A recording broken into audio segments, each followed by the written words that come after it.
McWhorter, professor at Columbia University, who has a piece today in the Daily Beast called Black Lives Matter is Living the Past. And he writes, quote, the way our smart people are covering Black Lives Matter and some of the assumptions of the group itself are bubblegum on our shoes. A movement cannot make a real difference in 2015 by pretending that it's still 1965. John, great to have you here. Good to be here, Chris. What do you mean by that?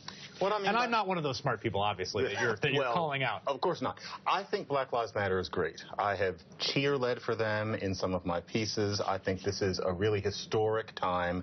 I think they're fierce, to use the current parlance. But I worry that a lot of America's looking on, and they're seeing that these people are calling attention, as they should. I don't care that they were loud with Bernie Sanders. I don't think that we should say all lives matter. But the problem is, everybody knows that a young black man in many neighborhoods is more at danger of being killed by another young black man than by that white cop. And many people are asking, why are we making so much noise only about the white cop rather than those guys? So here's my response to that in two ways.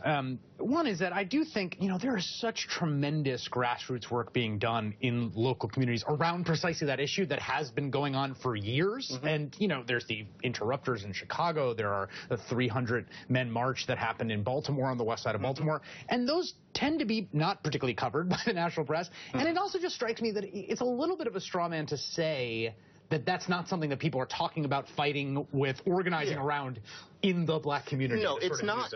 It's not that it's never talked about. And when people have pointed out that in any black community with problems, there's Stop the Violence marches, that is absolutely correct. I've even written that, too. Right. But we can't pretend that those protests have created a national, white-hot anger and determination. There's a difference in the degree. And I'd like to see the degree be equal between, say, 3 intelligent, fierce people trying to stop cops from killing black people, and a movement within the black community joined by police forces to also stop the people who are doing most of the killing of young black men. But there's two things to that, right? One is there's a distinction, there's a real distinction between violence conducted by us from citizens against citizens and violence done with the blessing of the state's authority, right? I mean, we have higher expectations. We have a set of different expectations for what a police officer does than what someone in the neighborhood, a citizen who is acting criminally, does, don't we? I mean, there is a reason that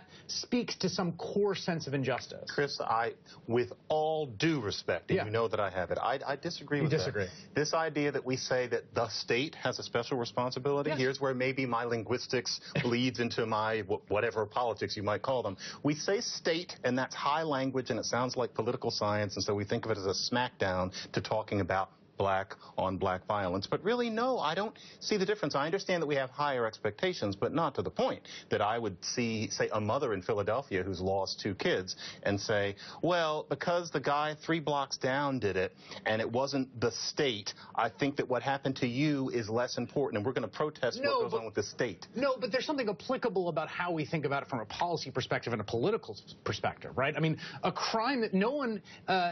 In the case of someone who suffers through a horrible murder of someone in their family from a criminal, right, or someone that just is not a member, a police officer, right? Right.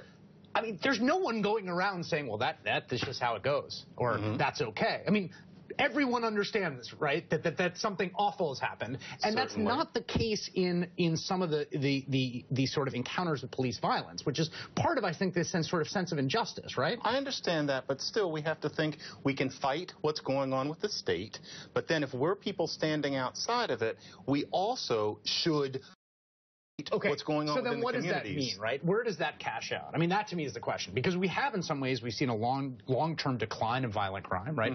We've seen it in neighborhoods that are where this kind of crime is incredibly egregious and endemic, and in other neighborhoods where it's less so. But there's a real question about what would organizing around that look like. I am thinking that what a lot of police forces say is that we have a hard time getting these bad apples because nobody in the community will cooperate with us, which makes sense when many of the people in the community are thinking these are the people who also kill our sons and our cousins. If we could put a rein on that, then maybe the idea would be now, if we can establish some some sort of trust, now that the practices that we've seen and that crested in the teens are no longer remotely as common, can we partner in city after city and start going after the minority of men who are doing this and build this into a national movement? And this is where things get a little bit inchoate, but social media, a general feeling, New York Times Magazine does a piece on this, telegenic stars. Next thing you know, we see something cultural, just as people have stopped smoking, just as people have stopped leaving dog remains on the street. I think that could happen.